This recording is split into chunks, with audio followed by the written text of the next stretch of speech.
Welcome to the Spectrum Lounge podcast, where we discuss creatives of color disrupting the game in TV, film, and pop culture. I am your host, Rebecca Theodore-Vachon, and on this episode, I am joined by Eugene Ashe, writer and director of the period romance drama Sylvie's Love, starring Tessa Thompson and Nnamdi Asomugha. Take a listen. Welcome, Eugene Ashe, to the Spectrum Lounge. Thanks for having me. Great. I'm so excited about this movie. I got to tell you, Sylvie's Love. Can you just tell our listeners a just brief synopsis of what the movie is about? Well, Robin and Sylvie meet over the summer of 1957 when Robert takes a job at Sylvie's father's record store, and they kind of have a whirlwind romance over the summer. And then they separate and don't see each other again for 5 years. But a lot happens in that 5 years. A lot does happen in that 5 years. That's great. Trying not to get too many spoilers. No spoilers. There will be no spoilers on here. Two of the things that I really loved about Sylvie's Love is, number one, we've just having a Black period movie where it's just about love. And I remembered I saw Rada Blank. She had received the Vanguard Award last week. And in her acceptance speech, she had said something that really stuck with me, and I want to talk to you about it. With her movie 40-Year-Old Virgin, she said that her intention with filmmaking is just to sort of hone in on the mundanity of Black people and Black characters on film. And her belief is that the more mundane that you lean into with Black characters on film, the more that you can highlight their humanity. And, like 40-Year-Old Virgin, like Melancholy, Medicine for Melancholy. Is that something that you were thinking about when you were crafting the screenplay for Sylvie's Love? Yeah, I mean, well, the goal, first of all, Rada's a friend, and I know that her and I have had similar conversations. We were at Sundance together. Oh, fantastic! And, really kind of got along famously. But it was more about the fact that just I find that only showing us in the past, framed through our adversity, is a way of sort of erasing us. Not showing how resilient we are in the face of that adversity, and not showing the fact that we still thrive. Nat King Cole had his own television show, and Sammy Davis Jr. was part of the Rat Pack, and Sidney Poitier was winning Oscars. So it's only showing us being downtrodden and in struggle mode, I think is, it's necessary to show what we've accomplished and how far we've gone. But I also, looking at old family album pictures, those told a different story of Black life in the 60s than I was seeing portrayed in the movies. And so it was really where I agree with Rada is that I feel like, we need to see Black folks through the lens of our humanity, not through struggle mode, Right. And it's a way for people to really empathize with us, because when you tell a story that has a universal theme, like, how unfinished business with the love of your life can set you on a path of arrested development, in your future relationships or your job or whatever. When you tell a universal theme, then it becomes less about being Black and more about, this is specific. The milieu is specific to Black people, but the theme is universal. And I feel like that's where people begin to empathize with each other. When I watch Call Me by Your Name, I don't need to be a white gay man or queer man to fall in love with the characters or understand what it's like to have that kind of first love. It's a beautiful film. That's all I see. So it's just important that we start to tell stories this way. We're not just telling them like, this is important, we got to tell a story. It's fine to do that, I remember there was an episode of Blackish where they wanted to go see like a sounding like a Marvel type of movie, and the father wanted them to see Back of the Bus. You know, it was like Yeah, I remember that episode. the Rosa Parks. She was like, I just want to go to the movies. I don't want to have a history lesson. So it's not to belittle, the people that came before us who struggle or the struggle we're going through now. But Hmm. you can get fatigued when when that's the only mode that you see us operate in. And so it's important to know that we still have to, do all of the things that we do when we're not in struggle mode. I like to Right. say even Malcolm X and Martin Luther King still had a bunch of babies and fell in love. And who was more in the struggle than the two of them? That's an excellent point. I never thought of it that way. Yeah, I actually remember that episode from Blackish, and I loved it because it's true. I mean, particularly with the year that that your film is coming out this year, it's been really stressful.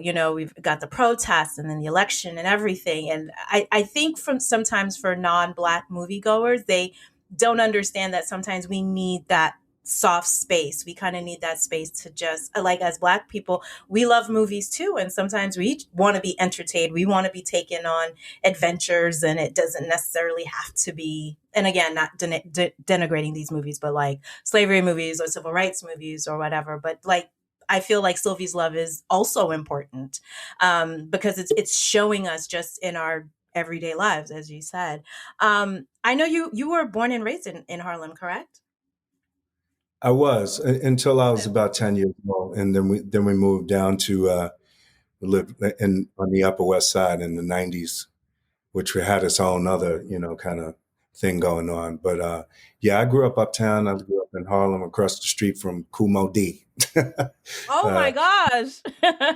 Yeah, I did. But my mom grew up in that neighborhood too. And a funny thing kind of happened, which was in the film kind of references it a little bit. Once with civil rights happening and the suburbs starting to open up to Black folks being able to move into them, a lot of the money and people who were doing better in Harlem started to move out. Because Mhm. before that, we everybody lived in Harlem, or everybody lived in the Black neighborhood. There were just different sections of the Black neighborhood. Like there was Sugar Hill in New York, in Harlem, which was like a more Tony or a better, kind of section of Harlem, more fancy section. But when Mhm. with the exodus of all that Black money and Black intellectual property, I think that it just kind of it started a little bit of a decline in Harlem that happened in the 70s, and then it had to be built back up. And hip hop was something that kind of came out of that, and it was a natural progression, the way that jazz started, back in the day. So I find it really fascinating how the music that we create based on our situation and our surroundings, and what we come up with. You know, Right. somebody once made a point that hip hop was so important because it's the first time a lot of people have heard Black men speak and not just sing. Oh So I my. always thought, Wow. yeah, I always thought that was a really heavy concept. But as you can see in Sylvie's Love, we also deal with this idea of when music changes for the Black community, when one style goes out of vogue and another one comes in. In my case, I was a recording artist for Epic Records, and I was merely focused on, I was an R&B artist. So, we had people like Shy and Boys to Men and, all these groups like that, and Hmm. then they kind of all went away when hip hop started getting more and more prominent, you know? So even though I was around for the birth of hip hop, I also witnessed it sort of be the end of all of those like four guy groups that remember in the 90s. Yes. Yeah, wasn't it I think with Versus, who was it? It was they had the two boy groups. Who was it? I'm forgetting who they have against each other or whatever, but I think it was Jodeci. They're trying to get Jodeci versus Boys to Men or whatever, but it was like, Yeah. yeah, like that was huge. That was huge. I listened to Silk, all of them. I listened to all of them, and now it's like Yeah. they're just That's gone. what I'm Yeah. saying. And so Mhm. everybody was, that was when I was I was an artist, a Sony artist, and that was, that was the kind of music that we did. So it was interesting to watch, and it was kind of parallel with when music streaming started happening. you know. Mhm. So a lot of change to have. So I'm always interested in that little moment of change and all of the repercussions that happens. I think it's an interesting part.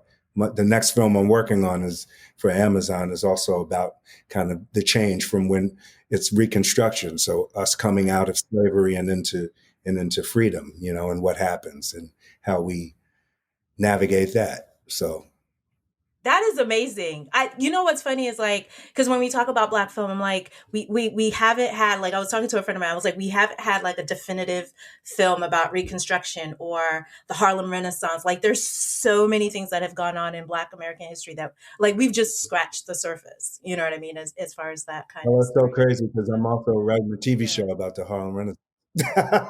Stop it! Oh, you're playing with my emotions right now. Oh my god. Oh No, my god. I lived no, in I'm not. Harlem briefly for 2 years. I lived in Harlem. I was like off of 123rd where the New York Sports Club is, right there. I lived Yeah, the block over. And it was just like I loved taking walks in Harlem because it was just like you could just feel the history. I mean, I'm not a superstitious person, but I felt like you could feel like the ghosts of like Langston Hughes and Zora Neale Hurston, like just all that genius that was in there. And I'm excited. I can't wait to see yeah, that. yeah, That's yeah. I'm amazing. really excited about it too. So Yeah. that's kind of the Um, two things that I'm working on. yeah. Well, I'm fascinated by the fact that much like Rada, because Rada, started in theater and then she went into hip hop and then she made her first feature film. What made you transition from being a musician into being a filmmaker and a screenwriter? Well, it was kind of a logical segue because I had done with my group. We had done a couple of soundtracks. I was on the Free Willy soundtrack. I had a platinum record from that, and I was on the Bronx Tale soundtrack. Another one, Blank Man, and then I started working with my band. We started working with Tom Fontana, who did the TV show Oz. So we Yes. did the music for Oz. We were also on it a couple of times. We did another show with him called Firehouse with Marsh Chestnut and Richard Dean Anderson, who used to play MacGyver, and Mm-hmm. Edie Falco. And then we did another show with him called Delaventura with Danny Aiello, the late great Danny Aiello from Spike Lee's Do the Right Thing. And so I started getting really interested. We were doing a lot of music for TV shows and movies, and I just got interested in that process. I was watching the unfinished stuff that we were setting, music to, and I was just like, wow, this is really interesting. I like the length of this to tell a story, because often I was writing songs and I was really just telling stories in the songs. It wasn't just like, let me lick you up and down. It was, you know, it was born in the ghetto, and Right. I was doing a lot of I was doing a lot of music that had subject matter that was normally subject matter of hip hop, but we were Mhm. singing about it. So I Right. was really interested, and I was interested in movies just because I had a lot of stories to tell, and so that's how I got into it. Right, right. So with because this is your second feature film and it's a period piece, what were some of the challenges or some of the things that were a little bit different from doing your debut film? What were some of the differences going into Sylvie's Love? Well, this one costs a lot more money to make, so so Okay. you know, getting the money, it's a different proposition when you're talking about millions versus hundreds of thousands. It really is a very different scenario.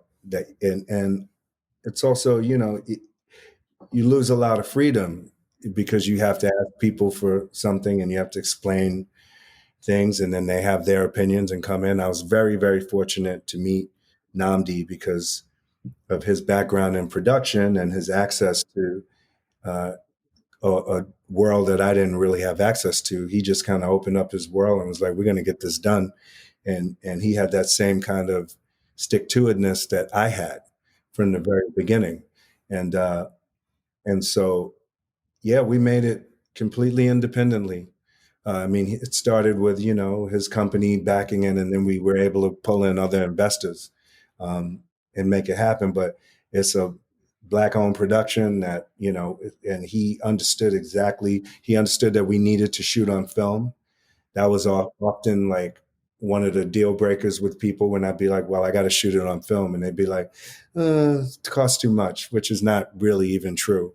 But people, Mm. people, they get afraid, like they just get afraid of anything different. So, that was the thing. And there weren't any other movies like this. So when we were trying to tell people what we were trying to do, it was like, yeah, it's sort of like Breakfast at Tiffany's, but with black people. They were like, they were like, They're like, what? that sounds crazy, and like you're gonna be broke. Well, you're about to have the last laugh, so I think But that's great. Yeah. yeah, I mean, I think that they just, I think they just didn't think. I don't know. Maybe they thought a brother couldn't pull it off or something. They were like, Mm. this is kind of like, I don't know about this, like it's, because it was a very sophisticated script and it had Yeah. a lot of sophisticated ideas and nuanced ideas. And I think that, it's unfortunate, but a lot of people just see, don't see us as being very nuanced because of the portrayals of us in the media. They just think it's all like, everything that they see. So anything different than what they've already seen is like, I don't know, but but Right. once they see it, then it's like it was like that in the music business too. It's like we were trying to do something a little weird with our music, and then it didn't really jump off, but a lot of people liked it, but then D'Angelo came around, and then Erica Badu came around, and that changed the whole thing. That's kind of like Mhm. that's what we were trying to do. I remember, it's people like, oh, it's like some hippie music or something. It's like, nah, it's not like that. It's a throwback to the Isley Brothers, to Earth, Wind and Fire. It's like, you know, but if you weren't like, singing Bump and Grind during that time, you were not gonna make it. So it's the same kind of thing. And let me tell you, those songs were popping, but it wasn't what we wanted to do, and the same thing with this. I could have made a lot of different types of movies, but I wanted to do something that was what I wanted to see, not in the marketplace. Right. Somebody got to be first. So Yes, you do. yeah, so Yeah. hopefully is room for. I remember, the feeling of even seeing Love Jones, and just being like, finally, there's like a movie, kind of like about people like me, and then Yes. I thought it was gonna. A lot of like romantic comedies came after Love Jones, but not a lot of dramas. Like Yes. and there were funny parts in Love Jones, but you know what I'm saying? And it's Yeah, the it wasn't same a thing. rom-com.